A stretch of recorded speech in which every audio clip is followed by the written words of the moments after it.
kupinda kudenga kutsvene. Amen.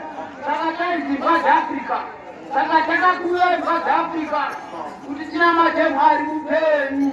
Amen. Takasaswa ropa raKristu Jesu, hana dzedu dzakachena, tiye vadyi venhaka youpenyu usingaperi watadzidziswa kubva musangano wechitanga. Amen. Zvokuti pano muranda waMwari, dzimba dzevabereki vake dzamaende dzaive pasasapa, pano ndoma vaipurira ziyo panapa. Saka takauya kupurwa kuti makota aende kwavo, ziyo ziende kwazvo. Amen. Takaiwanda kuva ziyo rezvekuva makoto. Amen. Amen.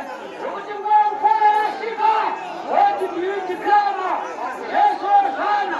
Amen. Wedu wezvichire nhasi. Amen. Mangwana munhu wese mushandiswari. Amen. Timweni poniswe tizofara kuti ndichaimba neswa nguva dzose, nokudenga ndichafara, nokusingaperi. Paulo mutuma achibaya kuti ndiwaimba dzose akaponeswaya.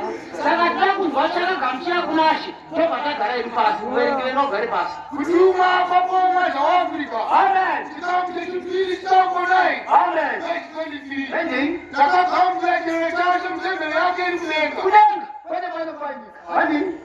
2 April 1968. Amen. Chipiri nenguva dza1:30 usiku. Amen. Takagamuchira chero chacho mutemberi munyika yaMwari pakati pavatenge. Amen. Takabatsirawo kugadzira waini yechirayiro ichi. Amen. Tapedza kugamuchira chirayiro Amen. ichi. Amen. Takapiwa bhodhoro rewaini tsvene rakanga rakakomorerwa Amen. irizozopawo vatendi vedu munyika ino yapasi. Amen. Takaburuka naro.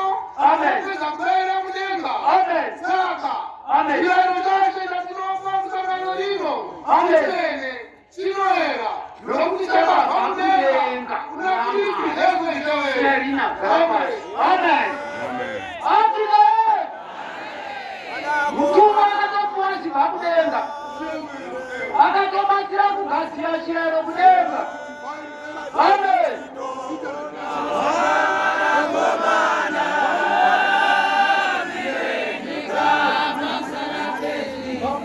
Amen.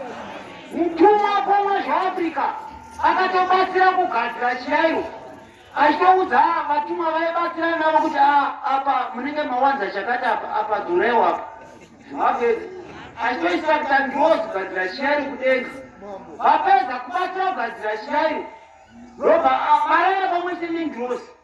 Vapedza kurayira ndokupuwa bhodhoro rewaini rakakomorerwa naIshe Jesu Kristu, ndokudzika pano panyika kuti azopa vatendi vari panyika sezvatinamata kuti kuda kwenyika kunopanyika kwakwanisa zvinoitwa kudenga.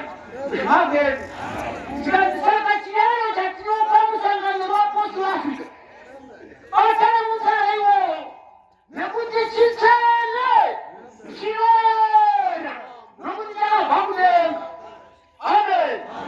Chirayiro chakabva kudenga chisiri panyika. Saka vanhu vavave vatsvene, kuva mutsvene wacho hatizvitire vatsvene, asi unotogamuchira nyasha kuna Kristu. Panguva yekuti uya panenge pashengwa matame echirayiro, panonzi zvitongese vazvarwa kuzvipingudza kutengeswa kunaShe, imi unoita zvitongesa kuti Mwari rakatadza nezvakati nezvakati. Makedu uchitozvireurura panonzi hatina kuuya kunoitafura Ishe tichimungakurama kwedu, iwe unofanira kutozvipira ipamo kuti Mwari ndauya ndakatadza kuti ndiri mutadzi, wotozvidemba zvizvo wakaita kuti kana wakuzvinopuwa chipapata chechiya neachakupa here achiti idya utende uyu mwiri waKristu wakaparadzirwa iwe. Makedu ane mastoresa baibheri kuti Ishe wakafira pamuchinjikwa, nekuti wakarembera pamuti pazenzira